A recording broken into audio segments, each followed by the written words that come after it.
Море здесь бывает удивительного цвета. В кристально чистой воде возле берега и на мелководье преобладают зеленые тона, а когда море волнуется, к нему будто добавляют чуточку молока, и на ярком солнце оно сверкает бирюзой. Но чаще всего море на южном берегу Франции играет всеми оттенками небесной лазури.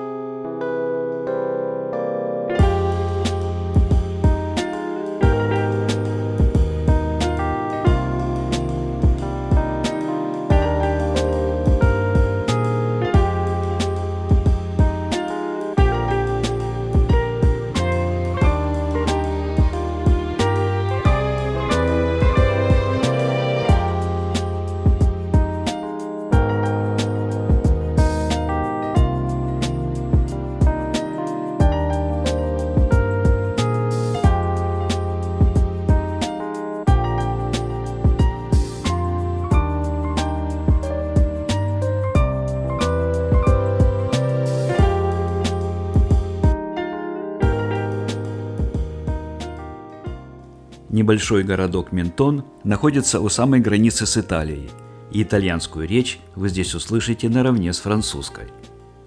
В Ментоне есть свой маленький порт для яхт и рыбацких лодок, а вдоль всего берега тянутся песчаные и галечные пляжи, на которых в солнечные апрельские дни появляются первые купальщики.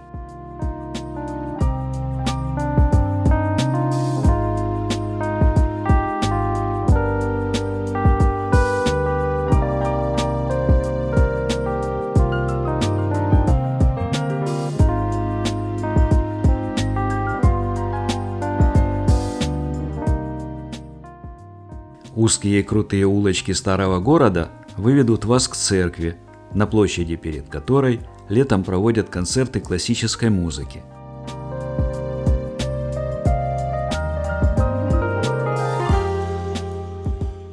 Еще выше находится обзорная площадка с прекрасным видом на бухту.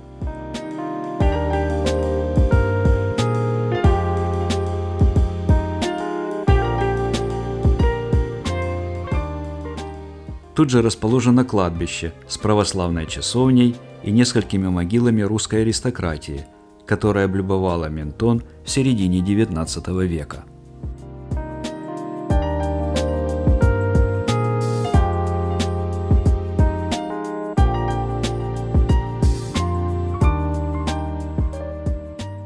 «Мой город – это сад», так гласит девиз Ментона, а символ его – лимон. И действительно, местные лимоны славятся своей сочностью и отсутствием характерной горечи.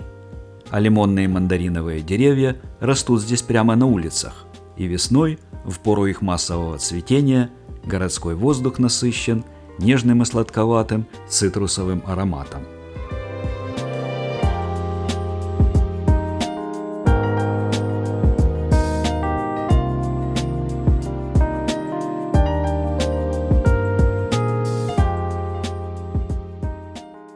Всего за пару часов из Ментона можно пешком дойти до Монако по береговой тропе длиной 6 километров с прекрасными видами на море, сосны и белые скалы, о которые разбиваются лазурные волны.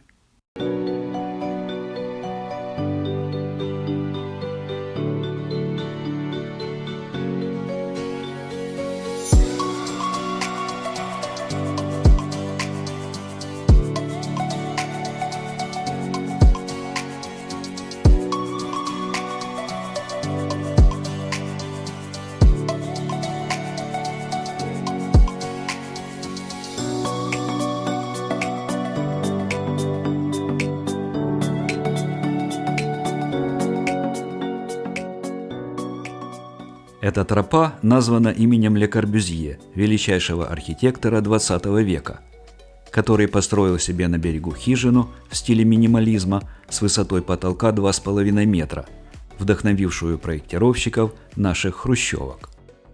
С тропы виден такой же скромный рабочий домик Ле Корбюзье, и это при том, что на счету архитектора сотни реализованных проектов по всему миру.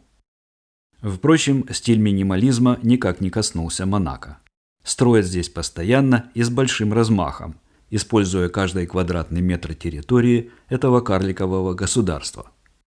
Поэтому настоящим оазисом среди бетонных высоток выглядит небольшой японский садик, созданный по всем классическим канонам. Здесь есть и водопад, и пруд с карпами, и чайный домик, и весной, конечно же, цветущая сакура.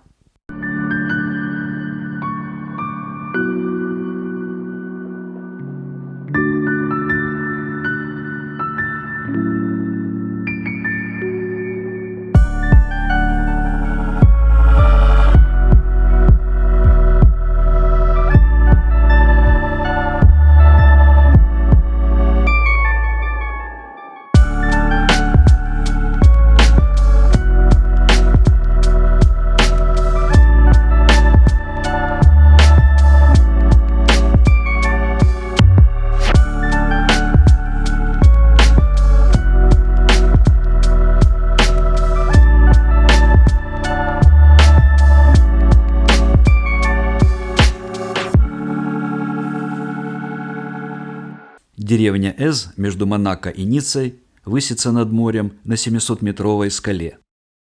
Она пережила и набеги сарацинов, и чуму и проказу средних веков.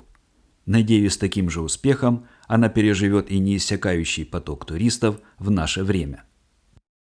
Главная ее достопримечательность – прекрасный экзотический сад с видами, от которых захватывает дух.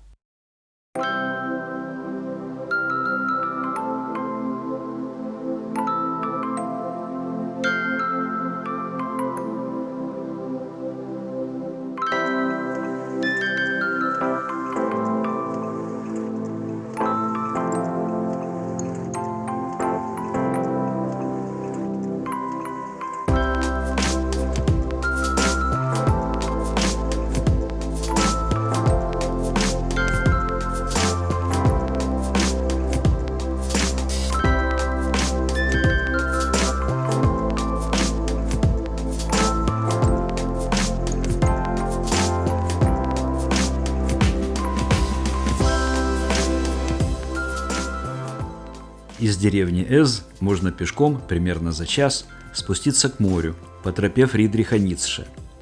Хотя самому философу, полюбившему эти места, больше нравился не спуск, а подъем, так как это проясняло его мысли.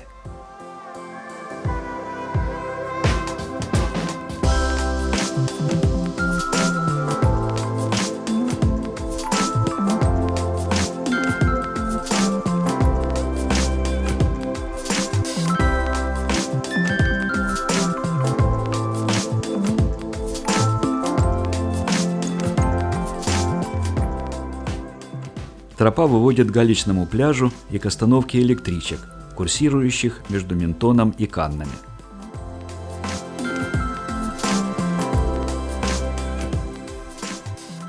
Город Антиб, или по-древнегречески Антиполис, что означает «город напротив», как бы оправдывая свое название, расположен напротив Ниццы, которая виднеется в голубой дымке на другой стороне бухты. Хотя на самом деле Антиб возник раньше нее.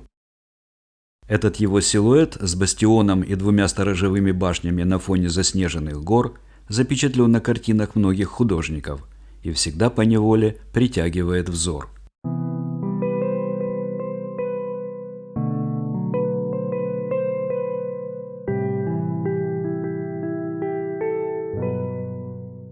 Некогда Антиб был единственным укрепленным городом на побережье, а в этом неприступном форте во времена революции томился, ожидая казни, Наполеон. Сейчас на крепостном валу вдоль моря устроен променад, который начинается от яхтенного порта.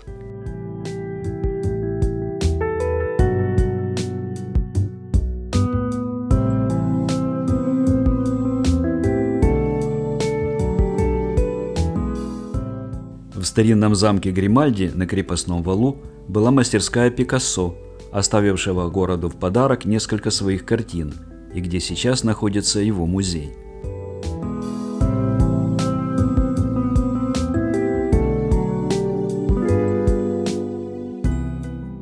Дальше по набережной небольшой островок кактусов и зеленый сквер с извечными игроками в шары, которые, кажется, увлечены этим занятием весь день напролет.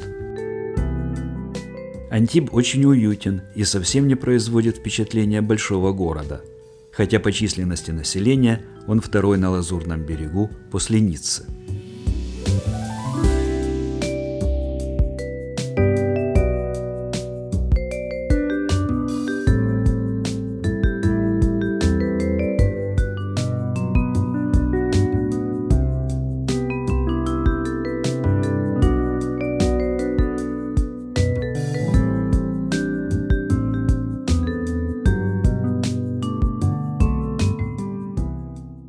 Если идти не сворачивая вдоль берега, в конце концов вы попадете к началу пешеходной тропы, которая огибает мыс Антиб и называется тропой растрепанных волос, так как иногда здесь дует сильный ветер.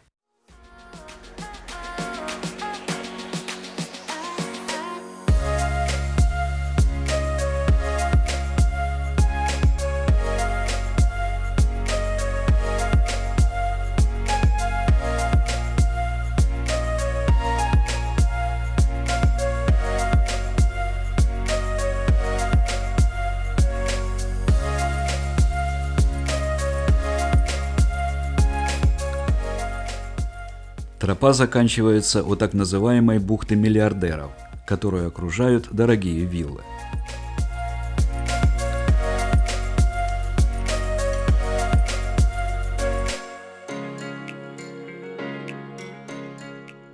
На другой стороне мыса Антиб, буквально в 20 минутах ходьбы, находится курорт Жуан-ле-Пен, знаменитый своими соснами и прекрасными песчаными пляжами, которые тянутся до самых Канн.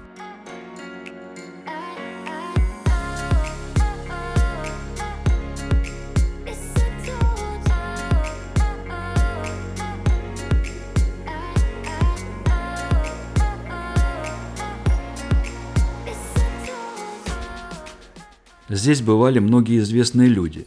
В этой гостинице жил Скотт Фицджеральд, описавший Жуан-ле-Пен в романе «Ночь нежна».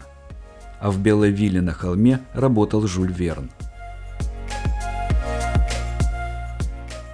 Дарить друг другу букетик ландышей на 1 мая – французский обычай, который пошел еще от Карла IX, сына Екатерины Медичи. 1 мая – это также праздник труда, и трудящиеся Антиба вышли на улицы, чтобы отстоять свои права.